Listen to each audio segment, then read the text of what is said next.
Pertemuan dua pemimpin negara adidaya, Presiden China Xi Jinping dengan Presiden Amerika Serikat Joe Biden menampaki garis akhir.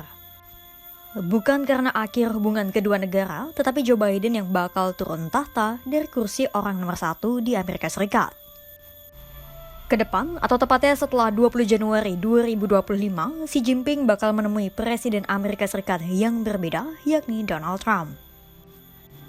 Adapun episode terakhir pertemuan Xi Jinping dengan Joe Biden bakal terjadi di ibu kota Peru, Lima. Mereka bersua dalam agenda Pemimpin Kerjasama Ekonomi Asia Pasifik atau APEC pada Sabtu 16 November 2024. Ini akan jadi pertemuan Biden dan Xi Jinping yang ketiga sekaligus yang terakhir mengingat masa jabatan Biden menyisakan 2 bulan sejak video ini tayang. Hal itu disampaikan oleh Penasihat Keamanan Nasional Amerika Serikat, Jake Sullivan, pada Rabu 13 November 2024. While in Lima, President Biden will also meet with President Xi Jinping of the People's Republic of China. This will be the third in-person meeting between the two leaders since President Biden came into office, and their final meeting as presidents. Pertanyaannya, kira-kira perbincangan apa yang akan dibahas oleh Xi Jinping dan Joe Biden?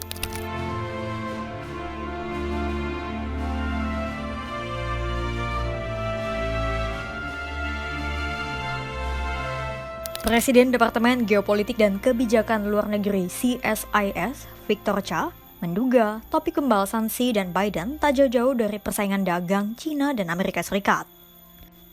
Sullivan menyampaikan pertemuan Xi Jinping dan Joe Biden menjadi momentum penting di tengah transisi pemerintahan Amerika Serikat. Sebab Biden masih berharap Amerika Serikat bisa tetap menjaga stabilitas persaingan dengan China. Tak hanya menyeimbangkan rivalitas dengan China, namun juga tetap menjaga terbukanya berbagai saluran komunikasi dengan negara tirai bambu itu, terlebih di tingkat antar militer. Trump, when he comes into office, will have his opportunity to engage directly with President Xi. But I will observe that transitions are uniquely consequential moments in geopolitics. They're a time when competitors and adversaries can see possibly opportunity.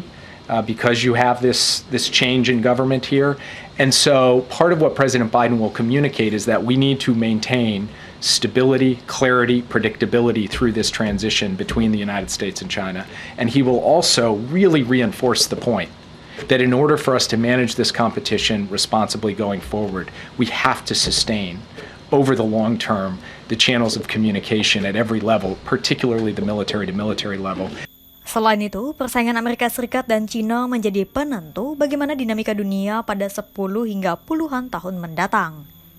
Sehingga tak heran jika Sullivan khawatir dengan sosok penggantinya kelak. I would say two things in answer to that question. The first is that if you look out at a strategic level, the competition with the People's Republic of China is going to be defining for what the world looks like over the course of the next 10, 20, and 30 years. And so that has got to be a paramount priority for the incoming administration. And the person who's been named as my successor. Pertemuan Joe Biden dan Xi Jinping jelas jadi perhatian mengingat adanya bayang-bayang perang dagang yang lebih sengit antara Amerika Serikat dan China jelang pelantikan Donald Trump pada 20 Januari 2025.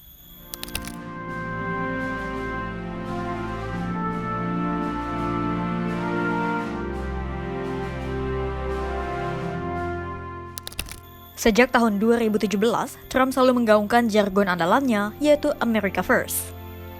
Jargon itu kembali ia elulukan dalam kampanyenya pada pemilu 2024. Belum kering ingatan para pemimpin dunia akan kebijakan proteksionisme Trump yang keras, kini mereka akan kembali menghadapinya. Pasalnya, dalam kampanyenya, Trump mengancam akan mengenakan tarif sebesar 60% pada semua komoditas Cina yang diekspor ke Amerika Serikat. Ditambah, sejak 2018 hingga 2021, Trump telah meninggalkan banyak jejak perang dagang dengan China.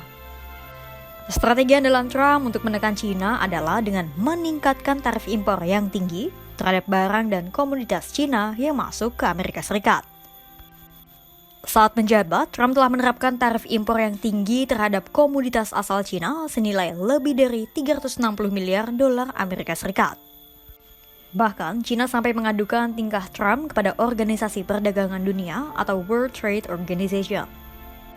Tak hanya mengadu, China juga memaksa Amerika Serikat merasakan pil pahit yang sama dengan menerapkan strategi serupa.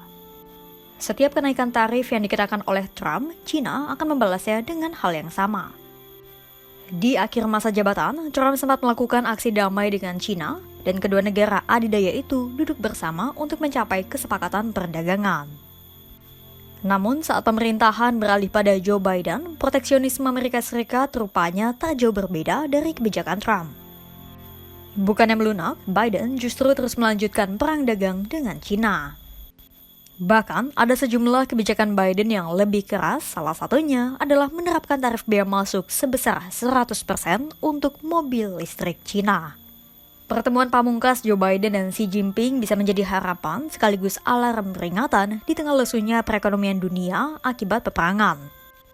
Namun bagi China, transisi pemerintahan Amerika Serikat ke Donald Trump bisa menjadi mimpi buruk akibat besarnya potensi perang dagang yang akan kembali dikobarkan oleh Trump. Meski pertemuan Xi Jinping dan Joe Biden ini disebut jadi yang terakhir, namun mungkinkah esok keduanya akan kembali bertemu sebelum Trump resmi dilantik pada 20 Januari 2025? Simak terus perkembangannya hanya di kanal YouTube Kompas.com.